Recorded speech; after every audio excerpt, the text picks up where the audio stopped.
Hello everyone, I'm Michael Dutta. You all are watching GANITMATICS. अब हर सवाल होगा solve.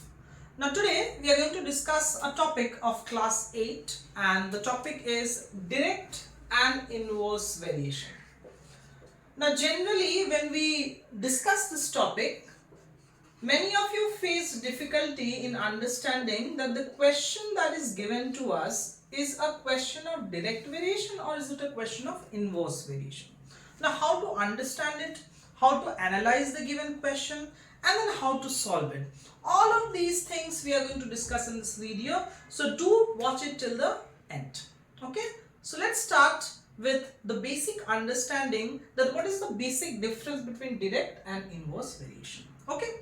Now for example, if I say that cost of one t-shirt is rupees 500. Okay. Now if I say that the cost of 10 such t-shirts of same kind, then obviously is going to be 5,000. Okay. Now see, here we are discussing about two things. One is the quantity of the t-shirt and one is the price of the t-shirt. Now you must have seen here that when we are writing it in this way, now if I am increasing the number of t-shirts, then the price is also increasing.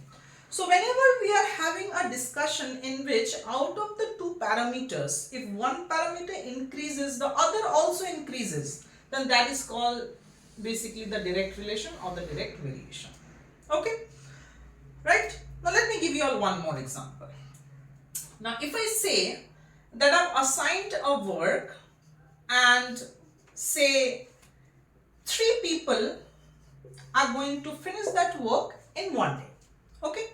Say for example 24 hours. In 24 hours this work will be completed by 3 people.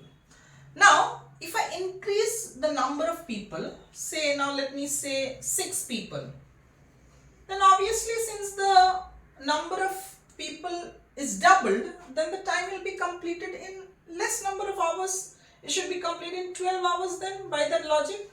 Now see, in this case, out of these two parameters, one is the number of hours, one is the number of the people, right? Now when the number of hours decreases, the number of people increases. So one parameter decreasing, the other parameter is increasing. This type of relation between two parameters is basically called the inverse variation. So that means whenever a question is given to you in the question paper, you read it, you first understand that which scenario is it. Okay. After analyzing the fact, accordingly you apply direct or inverse variation. Okay. Now we have 3 methods to solve these type of questions. Okay. So let us first see what are the 3 type of methods. First method that we generally do is like you all have done in your lower classes, like the way we used to solve unitary method problems. Like we used to write statements and then accordingly we are going to form one structure and then we are going to solve. So that is basically the first approach. Second one is using a table. This I'll show you all with a sum that how to use this. And the third one is called the arrow method. So these are basically the 3 methods that generally we use to solve direct and inverse variation problem. Now I'm going to show you all 3 questions back to back, alternatively which relates with direct and inverse both. Okay, so we'll analyze, we'll decide and accordingly we are going to apply it. Now so in 3 sums I'm going to apply all these 3 methods one by one. Then you all will be able to understand that which one you are going to apply when, and accordingly whichever you feel is easier for you, you can do that. Okay, so let us first start with the basic method. Okay, now let's see the first question. It says a person earns rupees 1500 in 3 weeks. How long will it take him to earn rupees 6800? So here we have 2 parameters. One is the earning, one is the number of weeks, right? So it's a common sense that if the number of weeks increases, so obviously he is going to pay more. So that means one parameter increases, the other one also increases. So it's a question of direct variation. Now if I do it by the basic method that you all used to do earlier as well, so you have to first see that what they are asking in the question. They are asking how long. That means basically they are asking the total number of weeks. Okay. So since they are asking the total number of weeks, so we will frame the statement in such a way that the information of number of weeks will be on the right side. Okay. So let us write in this way that a person earns rupees 5100 in 3 weeks. So basically we are just repeating the statement of the question. Now what we will do, we will bring down the information to 1 unit. So we will say a person earns rupees 1 in, so obviously if he is earning rupees 1 which is less, so obviously he is going to work for less number of weeks. So that will be 3 by 1500. We will divide in that case because it's less, and we want it for rupees 6800. So obviously if he earns 1 in this many weeks, so he will earn 1600 in more. So we will multiply. So that will be 3 by 5100 into 6800. Now the simplest way is we will cancel the 2 zeros here. Okay. 3 will cancel this 17 times, and 17 will cancel this 4 times. So that means it should be 4 weeks. So that means in 4 weeks the person is going to earn rupees 6800. So this was the basic method to solve it that you all have done in lower classes in class 7 as well. Okay. Now after this sum, now these are the sums which involves only 2 parameters. Now you might have questions where there are more than 2 parameters. Then how we are going to deal with those, that we are going to see now. So we will see 2 more methods now. One is the table method and one is the arrow method. One by one I am going to show you all both the methods in 2 consecutive sums. Okay. So now let's see the second question. Now in this question it says that a camp of 1000 soldiers has enough food for 180 days. Okay. Now if 600 more soldiers join the camp after 20 days, how long will the remaining food last? Now see, here we have 2 parameters, number of soldiers and number of days. Now since we are talking about a food which is going to last for 180 days, so I think this much we all can understand that if the number of soldiers increase, then obviously the food will last less number of days, because then they are going to eat more if there are more soldiers. So that means if one parameter increases, the other one decreases, right? So that means it's a question of inverse variation. Now let us figure out the question. Now here there are 2 layers of information. In the first information they have told that the 1000 soldiers have food for 180 days. Now they are telling that after 20 days 600 more soldiers are joining. So that means in the first 20 days the 1000 soldiers easily ate their food in the first 20 days. There is no problem in it. So we will update the information in this way.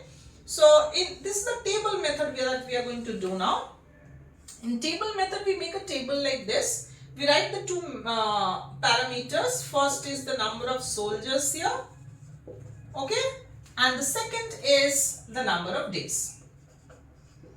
Now, in the first scenario, since 20 days have already passed, so that means if I update the information, that means 1000 soldiers now have enough food for 160 days. So 1000 soldiers have enough food for 160 days because 20 days have already passed.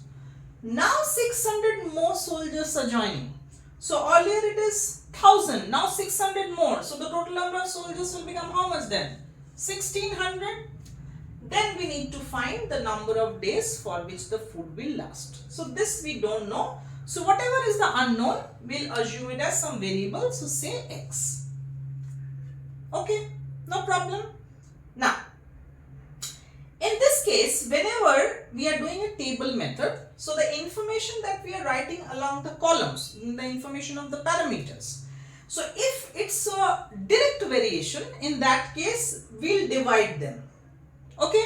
But if it's a inverse variation sum, then we are going to do multiplication of the values of the information that we have in the columns. So we'll write it in this way.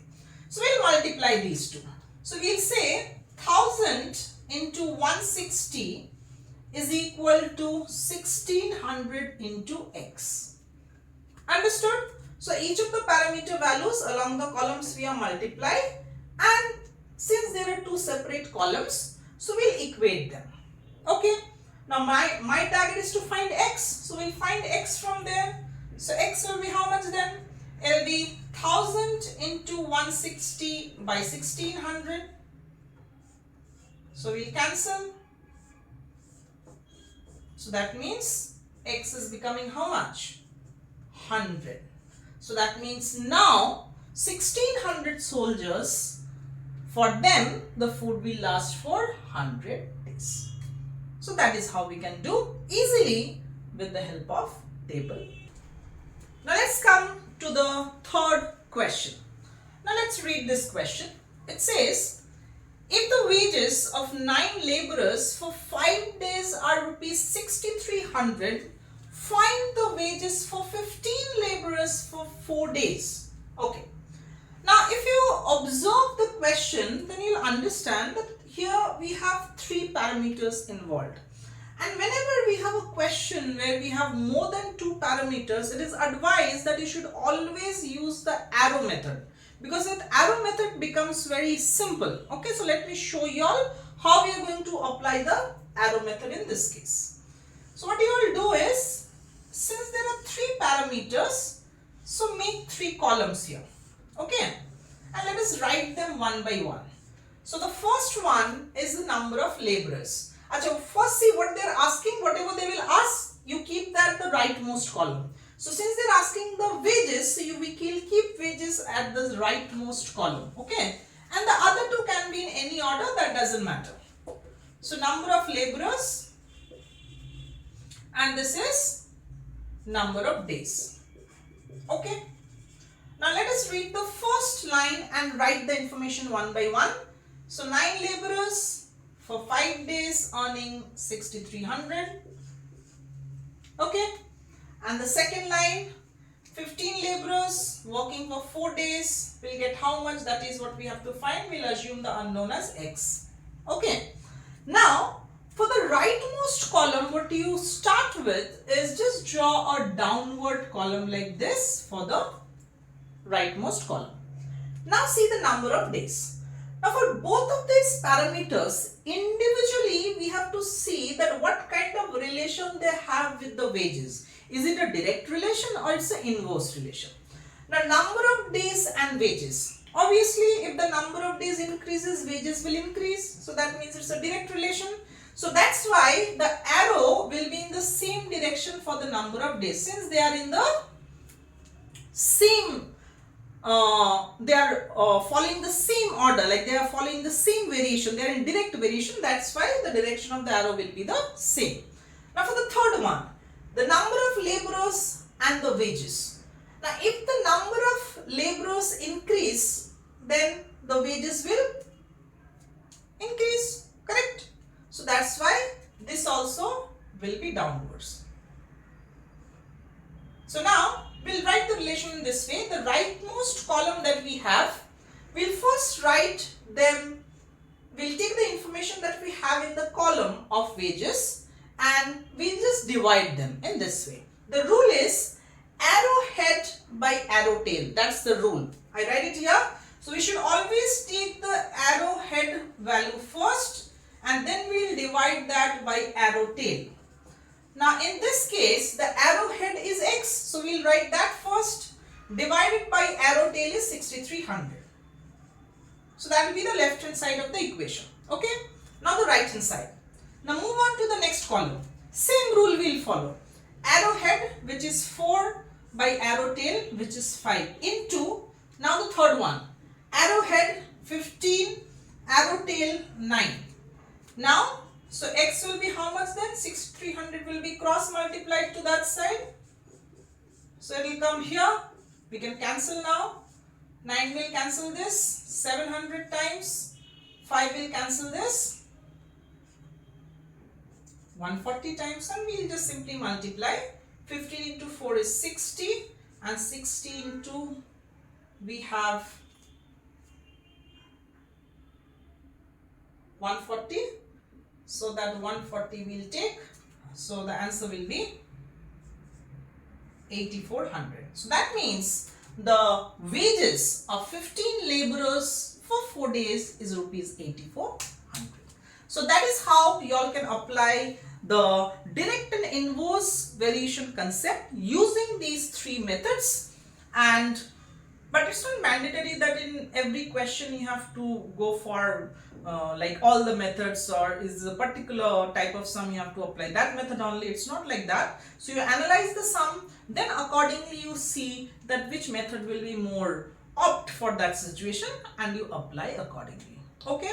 So I hope the three methods are clear now, and I hope now you all will be able to answer the questions with more ease. So I wish you all the best. I hope now you will be able to practice in an easier way now for this chapter. Okay, so that much for this video. We'll meet in the next video. So you all are watching Ganitmatics. I'm Michael Dutta. Ab har sawal hoga.